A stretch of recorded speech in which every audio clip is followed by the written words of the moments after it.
Hello food lovers, welcome to our channel. నేను మీ రాణి Erramsetti. Friends, ఈరోజు recipe వచ్చేసి బ్రేక్ఫాస్ట్ రెసిపీ అండి, గారెలు రెసిపీ. ఈ గారెలు అనేవి చట్నీతో కానీ చికెన్ కర్రీతో కానీ చాలా చాలా టేస్టీగా ఉంటాయి. ఆ ప్రాసెస్ అంతా చూద్దాం. వీడియోని ఫస్ట్ నుంచి లాస్ట్ వరకు చూడండి.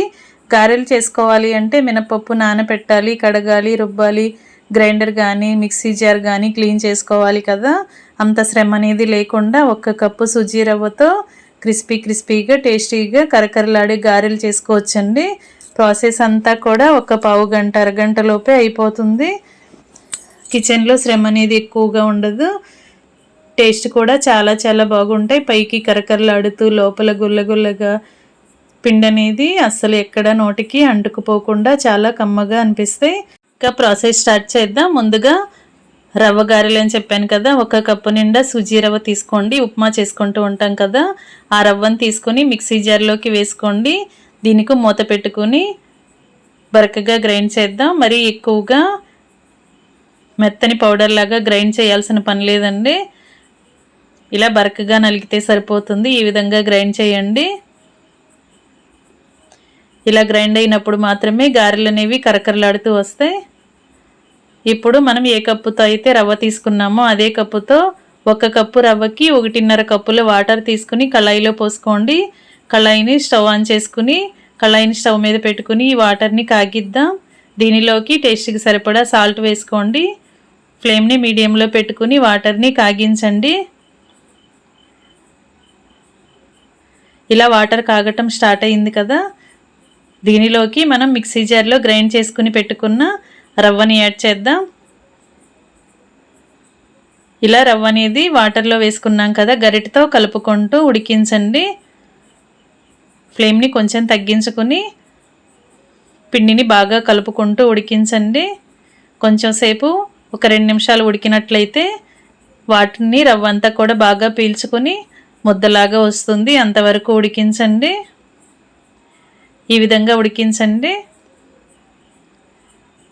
పిండి అనేది గట్టిపడింది కదా, ఇప్పుడు మూత పెట్టి 2 నిమిషాలు పక్కన పెట్టండి. బాగా చల్లారిన తర్వాత నెక్స్ట్ ప్రాసెస్ అనేది చేద్దాం.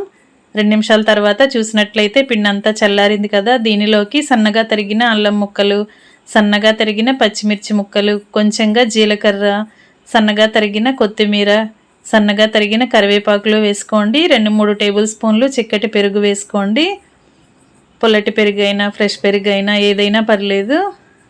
అలాగే సన్నగా తరిగిన ఉల్లిపాయ ముక్కలు కూడా యాడ్ చేసుకోవచ్చండి. నేను ఉల్లిపాయ లేకుండానే గారెలు చేసి చూపించబోతున్నాను. మీకు ఇష్టం ఉంటే ఉల్లిపాయ ముక్కలు కూడా యాడ్ చేసుకోండి.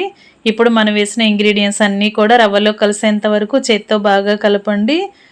రవ్వని గట్టిగా నొక్కుతూ కలిపినట్లయితే, ఇలా గట్టిగా ప్రెస్ చేస్తూ కలిపినట్లయితే రవ్వ అంతా కూడా సాఫ్ట్గా వస్తుంది. అలాగే మనం వేసిన ఇంగ్రీడియంట్స్ అన్నీ కూడా రవ్వలో బాగా కలుస్తాయి. ఈ విధంగా కలిపిన తర్వాత అరచేతికి ఆయిల్ని అప్లై చేసుకుని రవ్వ ముద్ద నుండి కొంచెం కొంచెంగా తీసుకుంటూ గారెలను ఒత్తుకోవాలి. ఇలా ఒక చేతికి అరచేతికి ఆయిల్ని అప్లై చేసి పిండి ముద్దను బాల్ లాగా చేసుకోండి. ఇప్పుడు మధ్యలో ఇలా రంధ్రం పెట్టుకున్నట్లయితే గారె షేప్ అనేది వస్తుంది. ఈ విధంగా చేసుకొని అన్నీ కూడా ఇలా ప్రిపేర్ చేసి ప్లేట్లోకి సర్ది పెట్టుకోండి. ఈ విధంగా మధ్యలో పెద్దగా హోల్ అనేది చేసుకుంటే రవ్వ లోపల వరకు కూడా బాగా క్రిస్పీగా ఫ్రై అవుతుందండి. లోపల పిండి ముద్దలాగా లేకుండా మనం తింటున్నప్పుడు నోటికి అంటుకుపోకుండా బాగా కరకరలాడుతూ క్రిస్పీగా వస్తాయి. ఈ విధంగా చేసుకుని ప్లేట్లోకి పెట్టుకోండి. అన్నీ కూడా చేసుకోవటం కంప్లీట్ అయిన తర్వాత స్టవ్ ఆన్ చేసి కళాయి పెట్టుకుని ఆయిల్ని డీప్ ఫ్రైకి సరిపడా ఆయిల్ పోసుకుని ఆయిల్ కాగించండి. ఆయిల్ కాగిన తర్వాత ఫ్లేమ్ని మీడియంలో పెట్టుకుని ఆయిల్కి పట్టినన్ని గారెలు వేసుకోండి. ఈ విధంగా గారెలు వేసుకున్నాం కదా, ఒకవైపున కొంచెం ఫ్రై అయిన తర్వాత వెనక వైపు కూడా టర్న్ చేసుకుని ఫ్రై చేయండి. ఫ్రెండ్స్, ఎప్పుడు మినపప్పుతో గారెలు చేసుకుంటూ ఉంటాం. అలా కాకుండా 1 కప్పు సుజీ రవ్వతో అప్పటికప్పుడే ఇలా సింపుల్ ప్రాసెస్తో క్రిస్పీగా టేస్టీ గారెలు చేసుకోవచ్చండి. ఇలా 2 వైపులా కూడా క్రిస్పీగా ఫ్రై అయిన తర్వాత ఆయిల్ నుండి తీసేయండి. వీటిని ఒక ప్లేట్లో పెట్టుకోండి. మిగిలిన వాటిని కూడా ఇదే ప్రాసెస్తో డీప్ ఫ్రై చేసుకుని స్టవ్ ఆఫ్ చేసుకుని వేడివేడి గారెలను సర్వింగ్ ప్లేట్లోకి తీసుకోండి. ఈ గారెలకు టొమాటో చట్నీ కానీ, పల్లీ చట్నీ కానీ, కొబ్బరి చట్నీ కానీ ఏదైనా కూడా టేస్టీగానే ఉంటుందండి. చికెన్ కర్రీ చేసుకున్నప్పుడు కూడా ఈ రవ్వ గారెలను ఒకసారి ట్రై చేసి చూడండి, చాలా టేస్టీగా అనిపిస్తాయి. ఇలా మొత్తం అన్నీ కంప్లీట్ అయిన తర్వాత సర్వింగ్ ప్లేట్లోకి తీసుకుని చట్నీకి పోపు పెట్టుకుని చట్నీతో సర్వ్ చేయబోతున్నాను. ఈ విధంగా మీరు కూడా మీకు ఎలా నచ్చితే అలా సర్వ్ చేసుకోండి. ఇంకా రెడీ అయిపోయేయండి వేడివేడి రవ్వ గారెలు. వీడియో నచ్చినట్లయితే లైక్ చేయండి, మీ ఫ్రెండ్స్కి, ఫ్యామిలీ మెంబర్స్కి రెసిపీ షేర్ చేయండి. మీరు కూడా కుక్ చేసి మీకు ఎలా వచ్చాయో నాతో షేర్ చేసుకోండి. మీ అందరికీ కూడా ఈ రెసిపీ బాగా నచ్చుతుందండి. ఒకసారి కుక్ చేసి చూడండి. టేస్టీ రవ్వ వడలు రెడీ అయిపోయాయి కదా.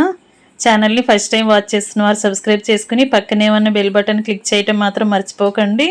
నేను పెట్టబోయే రెసిపీస్ అన్నీ డైలీ మీ ఫోన్కి నోటిఫికేషన్కి వస్తాయి. ఓపెన్ చేసి చూడండి. రెసిపీస్ని కుక్ చేసి ఫ్యామిలీకి సర్వ్ చేయండి. మరొక రెసిపీతో మళ్ళీ కలుద్దాం. Thanks for watching. నేను మీ రాణి ఎర్రంశెట్టి.